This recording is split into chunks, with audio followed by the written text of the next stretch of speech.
खबर शामिल करते हैं गुजरात से क्राइम रिपोर्टर काशी चौधरी की रिपोर्ट के मुताबिक पुलिस का जराइम पेशा अनासर के खिलाफ ऑपरेशन जारी। 3 मुल्जिमान गिरफ्तार। 3 अदद पिस्टल, 1 किलो से जायद चर्स। डीपीओ गुजरात सैयद गजनफर अली शाह की ज़ेर क़यादत गुजरात पुलिस के असला बरदारों के खिलाफ कार्रवाइयाँ जारी हैं। इस सिलसिले में एसएचओ थाना सिटी लाला मूसा ने अपनी पुलिस टीम के हमरा इलाका भर में कार्रवाइयाँ करते हुए 2 नाजायज असला बरदारों को गिरफ्तार कर लिया। गिरफ्तार मुल्जिमान में आबिद हुसैन वल्द आशिक हुसैन सिकना वजीराबाद, अलमास अली वल्द मोहम्मद असलम सिकना वजीराबाद शामिल।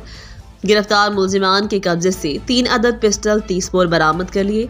एसएचओ थाना लारियाडा एसआई अंजुम शहजाद ने अपनी पुलिस टीम के हमरा मनशियात फरोशों के खिलाफ कार्रवाइयाँ करते हुए मुल्जिम इमरान उर्फ मानी वल्द एहसानुल्लाह को गिरफ्तार कर लिया। गिरफ्तार मुल्जिम के कब्जे से 1 किलोग्राम से ज्यादा चर्स बरामद कर ली। गिरफ्तार होने वाले मुल्जिमान के खिलाफ अलग अलग मुकदमात दर्ज करके मजीद तफ्तीश का आगाज कर दिया।